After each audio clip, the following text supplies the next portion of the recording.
Hi everyone, welcome back to the channel. In this video, we'll discuss part 3 of chapter number 3, Prime Minister and Council of Ministers.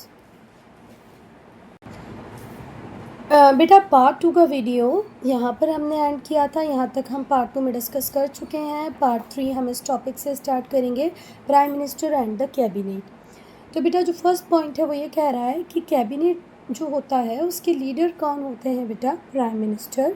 तो prime minister होते हैं leader of the cabinet, head of the cabinet. ठीक है, तो जो prime minister हैं वो कौन है? हेड हैं किसके? कैबिनेट के। क्योंकि हमारे कॉन्स्टिट्यूशन में कुछ भी क्लियरली लिखा नहीं है, कोई प्रोविज़न नहीं है कि भाई कैसे अपॉइंटमेंट होगा डिफरेंट कैटेगरीज़ के मिनिस्टर्स का।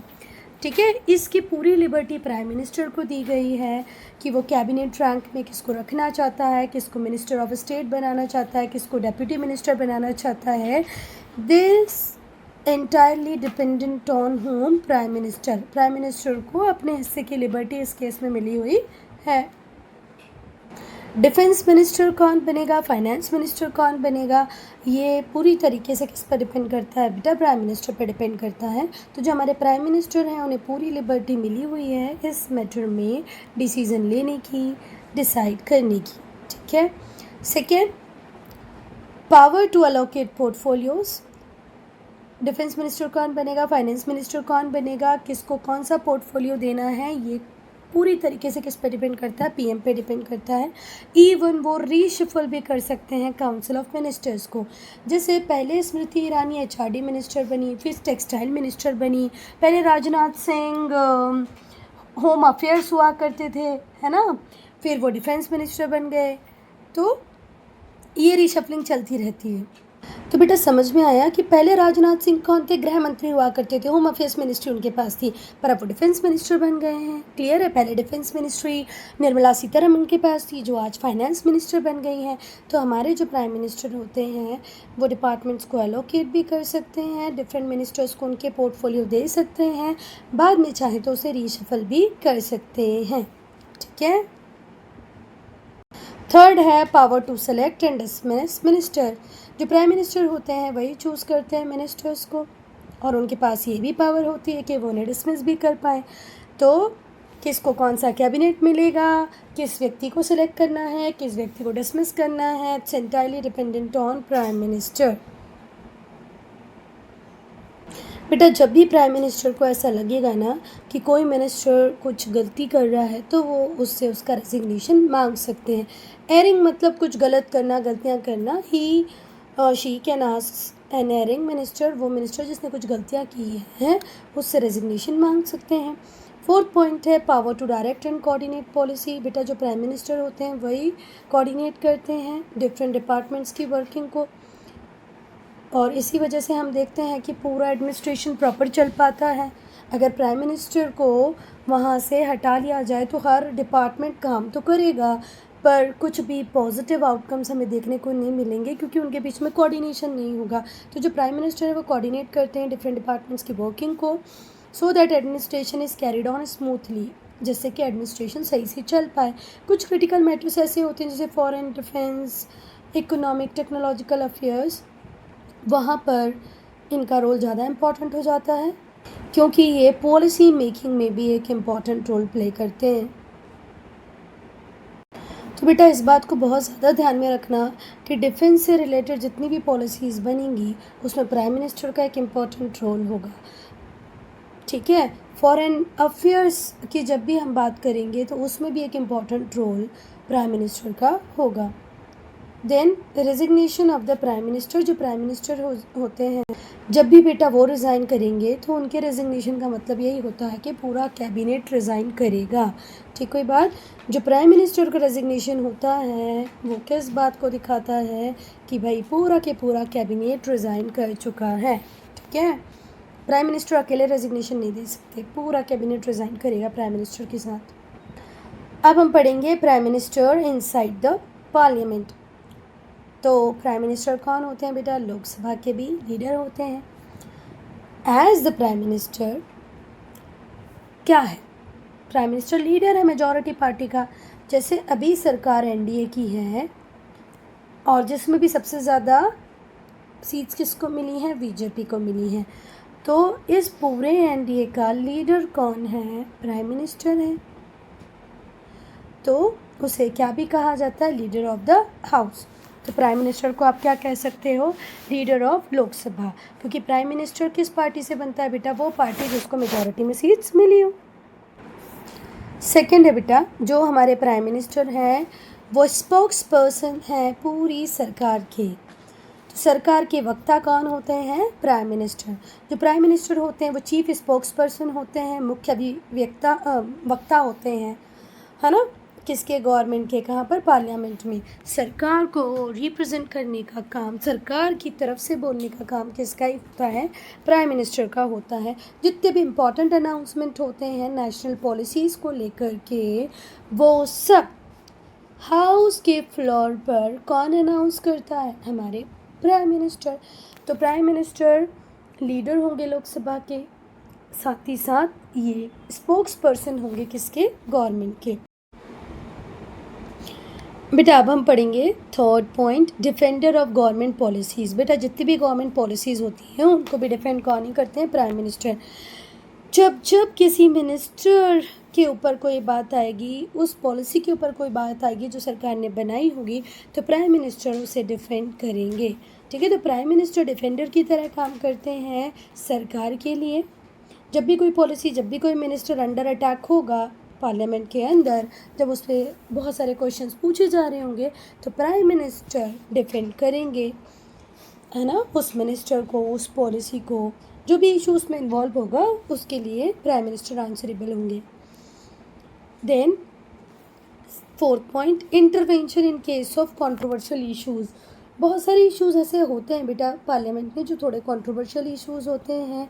जैसे अभी लैंग्वेज का इशू बहुत ज़्यादा कंट्रोवर्शियल है ना? जो न्यू एजुकेशन पॉलिसीज़ में चेंजेस आए हैं उसमें लैंग्वेज को लेकर बड़ी प्रॉब्लम है कि थर्ड लैंग्वेज पढ़नी पड़ेगी, तो उसके ऊपर भी कौन ही बोलेंगे बेटा? प्राइम मिनिस्टर बोलेंगे।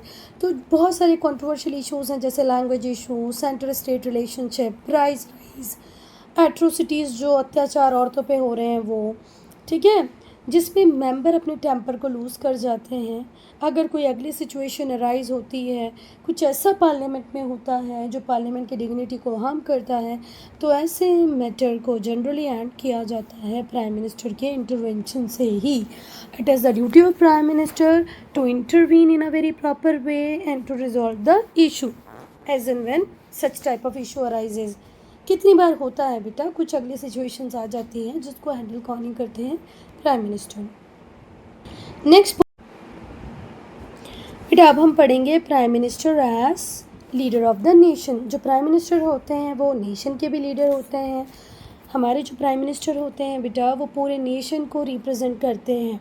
जब भी आप टीवी डिबेट्स को देखोगे तो टीवी डिबेट्स में बहुत सारे एंकर इसी बात पे फोकस करते हैं कि आप मोदी की पॉलिसीज़ को क्रिटिसाइज़ कर सकते हो, पर आप उन पे पर्सनल कमेंट ना करें। क्यों? क्योंकि वो हमारे कंट्री के रिप्रेजेंटेटिव हैं, हमारे नेशन के लीडर हैं, है ना? पॉलिसीज़ को क्रिटिसाइज़ करना बनता है पर उनके लिए पर्सनल कमेंट बिल्कुल नहीं बनते हैं बेटा। जब प्राइम मिनिस्टर बोल रहे होते हैं बेटा, तो जो पूरा के पूरा नेशन है वो उसकी बात रख रहे होते हैं। ठीक है, तो प्राइम मिनिस्टर की बात मतलब पूरे नेशन की बात होती है। तो जो प्राइम मिनिस्टर हैं वो रिप्रेजेंट करते हैं पूरे नेशन को। व्हेन ही और she speaks the whole nation is suppose to be speaking through him और हर। तो जब भी प्राइम मिनिस्टर बोल रहे हैं इसका मतलब ये है कि पूरा नेशन बोल रहा है, हर एक व्यक्ति बोल रहा है हमारे नेशन का, किसके थ्रू? प्राइम मिनिस्टर के थ्रू। तो प्राइम मिनिस्टर की बात मतलब हमारी पूरी पॉपुलेशन की बात। क्लियर है? 140 करोड़ पीपल जो इंडिया के हैं उनके रिप्रेजेंटेटिव कौन है? प्राइम मिनिस्टर, है ना? लीडर ऑफ नेशन कौन है? Prime minister. मतलब उनकी बात पूरे नेशन को रिप्रेजेंट करती है। सेकेंड, जब भी कोई नेचुरल क्राइसिस आती है, जैसे युद्ध हो जाए, वॉर हो जाए, जो अपोजिशन पार्टी हैं वो हमेशा किसको सपोर्ट करेंगे? प्राइम मिनिस्टर को। जब भी कोई नेचुरल क्राइसिस आएगी, जैसे कि अभी पहलगाम अटैक हुआ था, पूरा अपोजिशन पीएम के साथ था। ठीक है, तो पूरा की पूरा जितना भी अपोजिशन है, जितनी भी पॉलिटिकल पार्टीज़ हमारी कंट्री में हैं, क्योंकि हम तो मल्टी पार्टी सिस्टम है ना बेटा, तो पूरी की पूरी पार्टी मिलकर किसको सपोर्ट करती हैं? पीएम को सपोर्ट करती हैं। ये मॉरल रिस्पॉन्सिबिलिटी बन जाती है ऐसे क्राइसिस के टाइम में पॉलिटिकल पार्टीज़ की कि भाई उन्हें सपोर्ट करना ही पड़ता है इस टाइम में पीएम को। बेटा जो प्राइम मिनिस्टर होते हैं वही डिसाइड करते हैं कि उनको कैसे रिलेशनशिप्स रखने हैं अदर कंट्रीज़ के साथ। हमारे इंडिया के कैसे व्यवहार रहेंगे, कैसे संबंध रहेंगे रशिया के साथ, यूएसए के साथ, यूके के साथ, ये डिसाइड करने वाले कौन ही होते हैं? पीएम। और बेटा इस टाइम में जो हमारी फॉरेन पॉलिसी है वो तो सच में गजब की ही है। जब पूरी दुनिया ने रशिया पे सैंक्शंस लगाए, हम रशिया के साथ थे, रशिया हमें हमेशा सपोर्ट करते रहा, हमने भी रशिया को सपोर्ट किया। देन फोर्थ पॉइंट, जो प्राइम मिनिस्टर हैं वो ट्राई करते हैं हमेशा कि कंट्री के इंटरेस्ट को प्रोटेक्ट किया जाए। इंटरनेशनल फोरम्स पे यूएन में बोलना हो, G20 में बोलना हो या ब्रिक्स में बोलना हो, ठीक है, प्राइम मिनिस्टर का मेन मोटिव यही होता है कि वो सारे इंटरनेशनल फोरम्स पे इंडिया के इंटरेस्ट को प्रोटेक्ट करें। हमारे प्राइम मिनिस्टर जो होते हैं वो डिस्कस करते हैं मैटर्स को जो म्यूचुअल इंटरेस्ट के हों दूसरे लीडर्स के साथ। तो ऑब्वियस सी बात है बेटा, हम किसी कंट्री को सपोर्ट करेंगे तो हम नहीं चाहते कि हमें 100% रिटर्न मिले, पर एज एंड व्हेन रिक्वायर्ड हम चाहते हैं कि वो लोग भी हमें सपोर्ट करें। और बेटा जब भी हम अदर लीडर्स से बात करेंगे, भले वो रशिया हो, चाइना हो, इवन पाकिस्तान हो, यूके हो, यूएस हो, हम हमेशा हमारे इंडिया के इंटरेस्ट को दिमाग में रखेंगे, है ना बेटा। जब जनरल इलेक्शंस होते हैं तो जो प्रपोज प्राइम मिनिस्टर होता है उसी के लिए लोग वोट करते हैं या उसके अगेंस्ट में वोट करते हैं। हर पॉलिटिकल पार्टी इलेक्शन में जाने के पहले अपने पीएम कैंडिडेट को प्रपोज कर देती है, बता देती कि भाई हमारी पार्टी जीती तो ही विल बी और she will be the PM, है ना। तो प्राइम मिनिस्टर के नाम पर ही लोकसभा में वोटिंग होती है या उसके अगेंस्ट में होती है। जैसे मैं बात करूं, मैं राहुल गांधी के अगेंस्ट में वोट दूंगी हमेशा, ठीक है। तो कोई नरेंद्र मोदी के अगेंस्ट में वोट देगा, तो बेटा पीएम के नाम पर वोट जाते हैं या पीएम के नाम के अगेंस्ट में वोट जाते हैं, ठीक है। जो प्रपोज पीएम होता है हम देखते हैं कि भाई उसमें उतना कैलिबर पोटेंशियल है कि नहीं है, तो उसके नाम पे वोट दे देंगे, और नहीं होगा तो उसके अगेंस्ट में वोटिंग करेंगे। जो प्राइम मिनिस्टर होते हैं वो एक्स ऑफिशियो चेयरमैन भी होते हैं नीति आयोग के और एटॉमिक एनर्जी कमीशन के। तो बेटा जैसे ही आप कंट्री के वाइस प्रेसिडेंट बनते हो, आप राज्यसभा के चेयरमैन भी बन जाते हो, ये पढ़ाया है आपको। ऐसे ही जो हमारे प्राइम मिनिस्टर होते हैं, जैसे ही वो पीएम बनते हैं वैसे ही वो एक्स ऑफिशियो चेयरमैन बन जाएंगे नीति आयोग के और एटॉमिक एनर्जी कमीशन के। एटॉमिक एनर्जी कमीशन के चेयरमैन पीएम, नीति आयोग के चेयरमैन पीएम। अब हम नेक्स्ट टॉपिक बेटा अब हम पढ़ेंगे check on the authority of the prime minister. बेटा जो प्राइम मिनिस्टर होते हैं वो मेजॉरिटी पार्टी के लीडर होते हैं, है ना। दो the prime minister is the leader of majority party. क्योंकि प्रधानमंत्री बहुमत दल का नेता होता है तो उसे अपनी मिनिस्टर्स की सपोर्ट को इंश्योर करना होता है, पार्टी के सपोर्ट को इंश्योर करना होता है ना। तो ये काम प्राइम मिनिस्टर का होता है कि वो ये बात को सुनिश्चित करे कि जितने भी मिनिस्टर्स हैं उनका सपोर्ट उसे मिल रहा है, पार्टी उसके साथ है। सेकंड, अगर कोलिशन गवर्नमेंट बनी है, कोलिशन गवर्नमेंट को हिंदी में बोलते हैं बेटा गठबंधन की सरकार। अगर ऐसी सरकार बनी है जिसको 2-3 पार्टीज़ ने मिलकर बनाया है, तो बेटा जो प्राइम मिनिस्टर होते हैं उनके पास एब्सोल्यूट पावर तो नहीं होती। जैसे आज जो सरकार है वो एनडीए की सरकार है जिसमें मेजर कंपोनेंट जेडीयू है, जनता दल यूनाइटेड और तेलुगु देशम पार्टी। तो हमारे जो प्राइम मिनिस्टर हैं वो 100% पावर को एंजॉय नहीं करते हैं, उनको कभी कभी जेडीयू की बात सुननी पड़ती है, कभी कभी टीडीपी की बात सुननी, और इसके अलावा भी बहुत छोटे छोटे कंपोनेंट हैं जो पीएम को उनकी बात सुनने के लिए मजबूर कर सकते हैं। क्योंकि कोलिशन गवर्नमेंट में एब्सोल्यूट पावर किसी एक पार्टी की सरकार ही नहीं है, तो एब्सोल्यूट पावर कैसी होगी पीएम के पास। और कई बार हम देखते हैं कि हमारे पीएम की पोजीशन बहुत वल्नरेबल हो जाती है,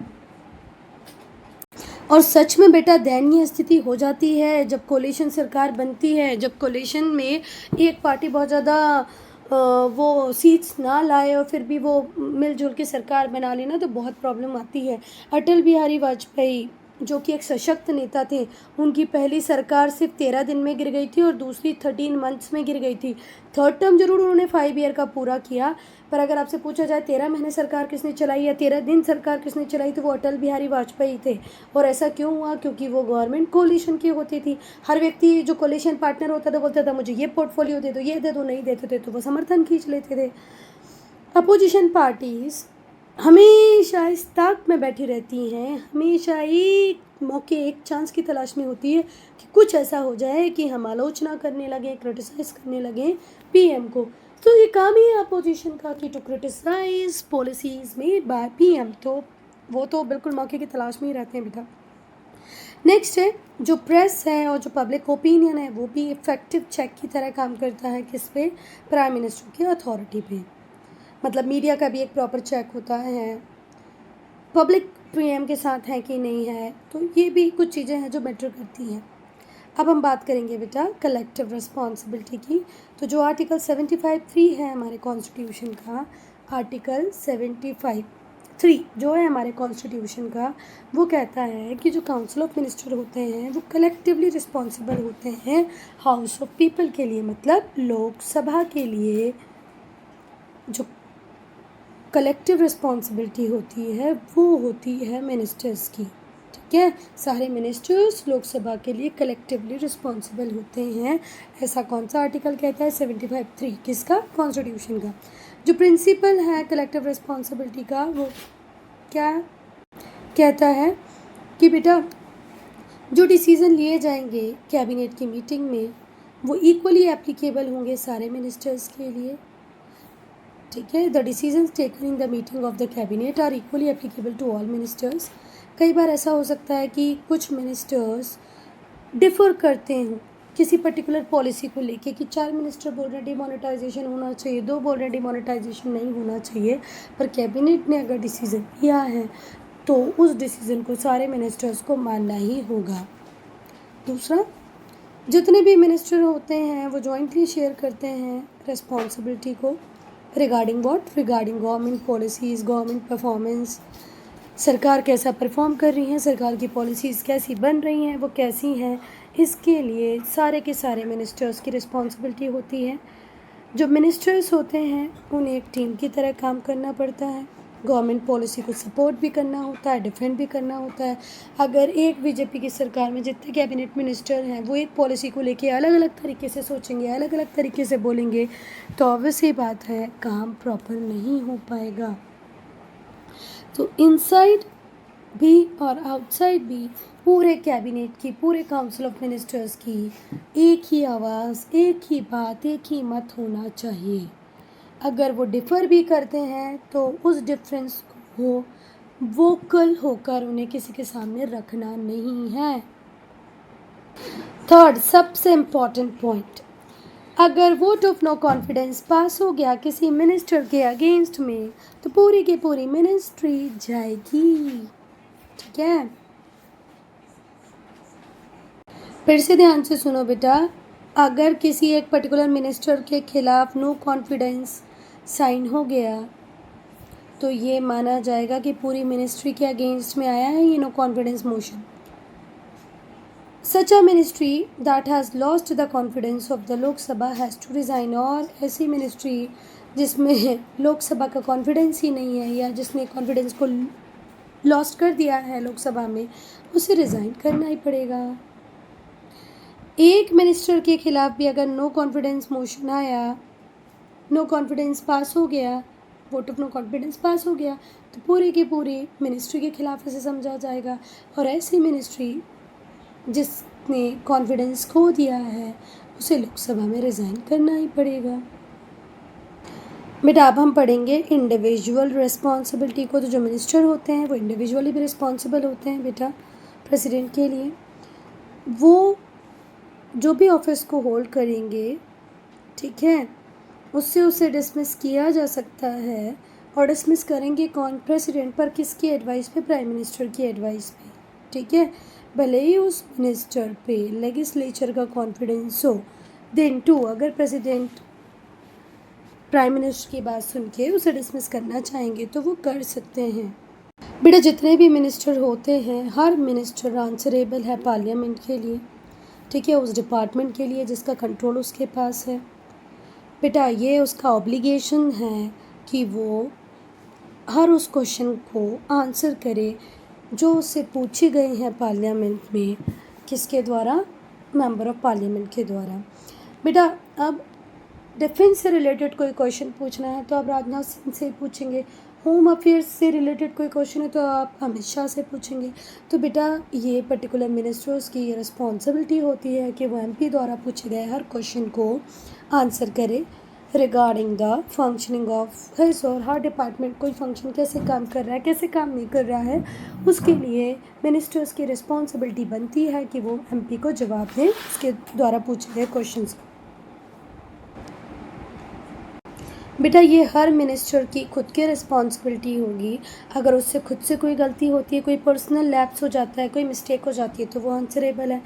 departure from official policy by him और हर और बाय हिज और हर डिपार्टमेंट, अगर आपने जो ऑफिशियल पॉलिसी बनाई थी, आपका जो डिपार्टमेंट था, आप उससे कहीं आड़ा तेढ़ा पहुँचते हो, उस पॉलिसी के अकॉर्डिंग नहीं चलते हो तो ये भी आपकी ज़िम्मेदारी है। आपने सीक्रेसी की ओथ ली थी पर इस ओथ को तोड़ दिया है। आपने किसी ऐसी बात को किसी के साथ डिस्कस कर लिया है जिसे नहीं करना चाहिए था। भाई हमने पहले ही पढ़ा है कि ये सीक्रेसी की ओथ लेते हैं, इन्हें हर मैटर को किसी के साथ डिस्कस करने की कोई ज़रूरत नहीं होती। अगर आपने ऐसा किया है तो आप इंडिविजुअली रिस्पॉन्सिबल होंगे इसके लिए। आपसे कोई गलती की हो, आप अपने डिपार्टमेंट की जो वर्किंग है उससे थोड़ा सा अलग चले गए हो, आपने जो ओथ ली थी कि भाई सीक्रेसी को मेंटेन रखेंगे वो तोड़ी हो, तो भाई आप रिस्पॉन्सिबल हैं, आपको इनके लिए आंसर देना पड़ेगा। बहुत सारे ओकेशंस ऐसे देखे हैं हमने बेटा जब प्राइम मिनिस्टर जो होते हैं वो रिस्पॉन्सिबिलिटी ले लेते हैं मिस्टेक्स की, शॉर्टकमिंग्स की, किसी पर्टिकुलर डिपार्टमेंट की जो उनके अंदर आता है और अपनी पोस्ट से रिज़ाइन कर देते हैं।